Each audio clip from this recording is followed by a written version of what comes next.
வணக்கம் and welcome to cinema matrix. இந்த வீடியோவில் எதை பற்றி பார்க்க போகிறோம் அப்படின்னா, Vijay Vishal and then Anshitha mister house keeping படத்துக்கு வந்திருக்காங்க.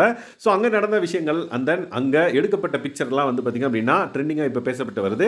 அதை பற்றி நம்ம டீட்டெயிலாக இந்த வீடியோவில் பார்த்தலாம். அதுக்கு முன்னாடி நம்மளோட சேனலை நீங்கள் சப்ஸ்கிரைப் பண்ணாமீங்கன்னா சப்ஸ்கிரைப் பண்ணி சப்போர்ட் பண்ணுங்கள். ரயான் பார்த்தீங்கன்னா மிஸ்டர் ஹவுஸ் கீப்பிங் படத்தில் நடிச்சிருந்திருப்பார். அது ஆல்ரெடி பிக் பாஸ் வீட்டுக்குள்ளேயே ப்ரொமோஷனுக்கு வந்தப்போ நம்மளுக்கு தெரிஞ்சிருச்சு. ஸோ கண்டிப்பாக வெளியே வந்ததுக்கப்புறம் எல்லாரும் சேர்ந்து பார்க்கலாம் அப்படின்ற மாதிரி அங்கேயே ஒரு டீல் போட்டிருந்தாங்க. அதே மாதிரி இப்போ அந்த படம் ரிலீஸ் ஆக போகுது அப்படின்ற பட்சத்தில் ரிலீஸ் ஆனதுக்கப்புறம் நம்ம கண்டஸ்டன்ட்ஸ் எல்லாருமே பார்த்தீங்கன்னா மோஸ்ட்லி வராங்க. ஸோ விஜய் விஷால் அன்ஷிதா பார்த்தீங்கன்னா ஜோடியாக வராங்க. சத்யா கூட ஜெஃப்ரியும் வராங்க. ஸோ இவங்க 4 பேரும் பார்த்தீங்க அப்படின்னா வர்றப்ப வார்ம் வெல்கம் கொடுக்குறாரு ரயான். ஸோ அவங்கள ஹக் பண்ணி வாங்க அப்படின்ற மாதிரி டிக்கெட்டும் கொடுத்து போய் உட்காந்து படம் பாருங்க அப்படின்ற மாதிரி உள்ள அனுப்பிச்சு வைக்கிறாரு. ஸோ அப்போ விஜய் விஷால் அந்த அன்ஷிதா நிறைய பேர் பார்த்தீங்க அப்படின்னா ப்ரெஸ்ஸுக்கு போஸ்ட் கொடுக்குறாங்க. அப்போ எடுக்கப்பட்ட பிக்சர்ஸ் தான் நீங்கள் இப்போ பார்த்துட்டு இருக்கீங்க. ஸோ விஜய் விஷால்லாம் பார்த்தீங்க அப்படின்னா ஃபன்னாக வாங்க ஃபோட்டோ எடுக்கலாம் அப்படின்ற மாதிரி ஒருத்தராக போய் ஃபோட்டோ நின்று எடுத்துட்டு இருக்காங்க. அண்ட் தென் விஜய் விஷால் முடிஞ்சதுக்கப்புறம் அன்ஷிதா ஃபோட்டோ எடுக்கிறப்ப விஜய் விஷால் அண்ட் தென் கேங்லாம் பார்த்தீங்கன்னா கலாய்க்கிறாங்க அன்ஷிதாவை. ஸோ இந்த மாதிரி நிறைய விஷயங்கள் ஃபன்னான விஷயங்கள் அந்த பர்டிகுலர் ஈவெண்ட்டில் நடந்தது அப்படின்னு சொல்லலாம். அதுக்கப்புறம் Vijay Vishal and then Anshitha photo எடுத்ததுக்கு அப்புறம் பார்த்தீங்கன்னா அன்ஷிதா குடுக்குன்னு ஓடி போய் விஜய் விஷால் கையை பிடிச்சிட்டு அப்படியே நிற்கிறாங்க. ஸோ அங்கே முன்னாடி வர்ஷினி எல்லாம் பார்த்துட்டு பேசிட்டு இருக்காங்க. ஸோ 2 பேரும் ஒன்றா இருக்கிறத பார்க்கும்போது ரொம்ப க்யூட்டாக இருக்குது அப்படின்னு சொல்லலாம். ஆல்ரெடி நான் சொல்லியிருந்தேன் ஆன் ஸ்க்ரீன் பேராக இவங்க சூப்பராக இருப்பாங்க அப்படின்ற மாதிரி. பட் ஆஃப் ஸ்க்ரீன் நம்ம டிஸ்கஸ் பண்ண தேவையில்லை. ஆன் ஸ்க்ரீனில் சூப்பராக இருப்பாங்க அப்படின்னே சொல்லலாம். ஸோ நீங்கள் இந்த பர்டிகுலர் பேரை பற்றி என்ன நினைக்கிறீங்க அப்படின்றத மறக்காம இந்த வீடியோவில் கமெண்ட் பண்ணுங்கள்.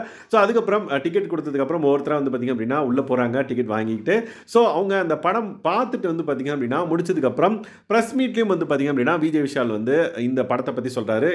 இந்த படத்திற்காக உழைச்ச எல்லாருக்குமே பார்த்தீங்க அப்படின்னா கங்க்ராச்சுலேஷன் அப்படின்ற மாதிரி சொல்கிறாரு.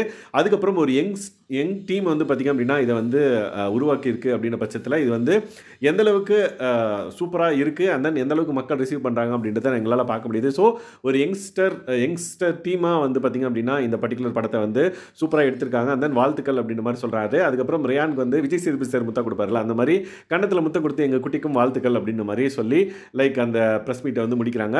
அதுக்கப்புறம் இன்னொரு இடத்துல பார்த்தீங்கன்னா விஜய் விஷால்கிட்ட ஒரு விஷயம் கேட்பாங்க. நீங்கள் யாரை மிஸ் பண்ணுறீங்க அப்படின்ற மாதிரி அவர் கவுக்குற மாதிரி, ஏன்னா பக்கத்தில் அன்ஷிதா இருக்காங்க. ஸோ இப்போ யாரை மிஸ் பண்ணுறாங்க அப்படின்ற மாதிரி கேட்டதுக்கு மோஸ்ட் ப்ராபபிலி தர்ஷிகாவை மீன் பண்ணி கேட்டாரா என்னன்னு தெரியல. ஸோ இப்போ நான் விஜய் சேதுபதி சாரை நான் ரொம்ப மிஸ் பண்ணுறேன் அப்படின்ற மாதிரி விஜய் விஷால் சொல்லியிருப்பாரு. ஸோ இந்த மாதிரி ஃபன்னாக பார்த்தீங்க அப்படின்னா அந்த படம் பார்க்க நிறைய விஷயங்கள் பார்த்தீங்க அப்படின்னா அவங்க பண்ணதை நெட்டில் இப்போ ட்ரெண்டிங்காக போயிட்டு இருக்கிறத நம்ம பார்க்க முடியுது. ஸோ இவங்க 2 பேரும் பார்த்தீங்க அப்படின்னா பேரா ஓகே 2-3 ஈவெண்ட்டுக்கு வருவாங்க அப்படின்ற மாதிரி நம்ம எக்ஸ்பெக்ட் பண்ணோம். பட் இவங்க ஆல்வேஸ் பார்த்தீங்க அப்படின்னா எங்கே போனாலும் ஒன்றா போகிறத நம்மளால் பார்க்க முடியுது. ஸோ க்யூட்டான பிக்சர்ஸ் எல்லாம் பார்த்தீங்க அப்படின்னா இந்த வீடியோவில் நான் அட்டாச் பண்ணியிருக்கேன். ஸோ நீங்கள் இந்த பர்டிகுலர் பேரை பற்றி என்ன நினைக்கிறீங்க? அந்த நீங்கள் மிஸ்டர் ஹவுஸ் கீப்பிங் படம் பார்த்துட்டீங்க அப்படின்னா அதுக்கான ரிவ்யூவை மறக்காம இந்த வீடியோவில் கமெண்ட் பண்ணுங்கள். ஸோ இந்த மாதிரியான Bigg Boss updates, Bigg Boss contestants updates and then cinema அப்டேட்ஸ்க்கு நம்மளோட சேனலை சப்ஸ்கிரைப் பண்ணாமல் சப்ஸ்கிரைப் பண்ணி சப்போர்ட் பண்ணுங்கள். Thanks guys, by.